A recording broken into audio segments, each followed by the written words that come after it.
सितंबर का महीना था। काली अंधेरी रात थी। धीरे धीरे से हवा की ठंडी लहरें आ रही थी। आकाश में बिजली चमक रही थी। महेंद्र चाचा अपने घर से दूर अपने खेत में खाट पे सोए हुए थे। उनका खेत गांव के तालाब के पास था।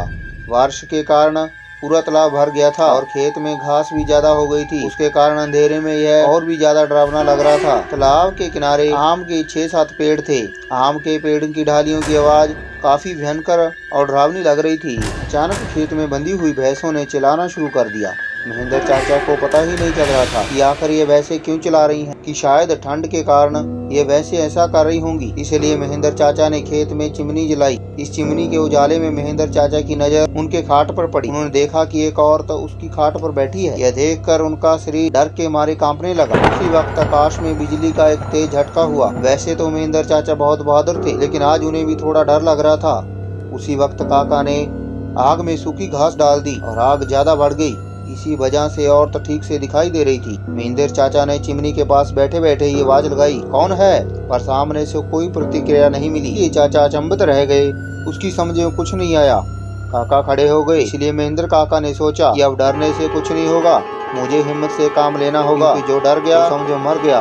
एक बड़ी लकड़ी हाथ में ली और बोले, कौन हो तुम? तुम्हें क्या लगता है कि मैं तुमसे डर गया हूँ? लेकिन सच तो यह था कि चाचा अंदर से पूरी तरह से डर चुके थे और डर के मारे कांपने लगे थे। चाचा का यह गुस्से वाला रूप देखकर वो औरत तो खड़ी हो गई और जोर से बोली, क्या तुम्हें मुझसे डर नहीं लगता? चाचा ने हिम्मत की और बोले, यहाँ से चली जाओ वरना लाठी मार मार के तेरा सिर फोड़ दूंगा। इतना ही बोलते महेंद्र चाचा ने लाठी उठाई। इसी वक्त उस औरत ने आवाज लगाई, अब तू मुझे मेरे ही घर से बाहर निकालेगा? यहाँ पर तो मेरा बचपन गुजरा है, यह मेरा ही घर है, मैं यहाँ सालों से रह रही हूँ। यह सुनकर चाचा का डर और गुस्सा दोनों ही शांत हो गई। उन्हें लग रहा था कि मेरे सामने जो औरत खड़ी है उससे मैं जानता हूँ। उसकी आवाज भी जानी पहचानी लग रही थी। चाचा सोचने लगे कि आखिर यह औरत है कौन? अगर मैं इस औरत को जानता हूँ तो आखिर यह इतनी भयंकर और विकराल रूप में क्यों है?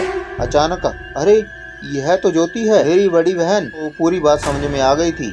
यह ज्योति के बचपन की बात है। जब ज्योति 14 साल की थी तब इसी खेत में गांव के कुछ बच्चों के साथ खेल रही थी। दूसरे बच्चों की तरह ज्योति भी एक पेड़ पर चढ़कर दूसरे पेड़ पर छलांग लगा रही थी। अचानक ज्योति जिस डाल पर बैठी थी वह डाल टूट गई और ज्योति मुंह के बल नीचे गिर गई। यह देखकर सारे बच्चे डर के मारे चिल्लाने लगे। बच्चों के चिल्लाने की आवाज सुनकर वहाँ पर लोग इकट्ठा हो गए। ज्योति को उठा के अस्पताल ले गए, लेकिन तब तक काफी देर हो चुकी थी। ज्योति की मौत हो गई थी। महेंद्र चाचा को यह सारी बातें याद आ गई और वह सीधा ज्योति के पास जाके रोने लगे। जब यह बात गांव वालों को पता चली तो गांव वाले चौंक उठे। वास्तव में वह ज्योति ही थी। गांव के एक बड़े बुजुर्ग ने कहा कि जब ज्योति की मौत हुई तब वह एक बच्ची थी, इसीलिए उसे दफनाया गया था, लेकिन वास्तव में उसका अंतिम संस्कार करने की जरूरत थी। इसीलिए ज्योति की आत्मा आज भी भटक रही है। महेंद्र चाचा ने तुरंत ही ज्योति को जहाँ दफनाया था वहाँ गया। वहाँ से उसे निकालने की किसी की हिम्मत नहीं हो रही थी, कोई उसके पास भी जा सके। उसी वक्त ज्योति की आत्मा ने गांव वालों के सामने आके कहा कि हाँ, आपकी बात सही है, मैं मर चुकी हूँ, आप लोगों को मुझसे डरने की जरूरत नहीं है। मैं अभी भी इसी गांव की बेटी हूँ, लेकिन आज मैं भटक रही हूँ, मुझे मुक्ति दीजिए। बाद में महेंद्र चाचा ने ज्योति के शव का अंतिम संस्कार किया और उसकी आत्मा को शांति दिलाई। दोस्तों, आपको यह कहानी कैसी लगी? कृपया चैनल को सब्सक्राइब, लाइक, कमेंट करके जरूर बताएं।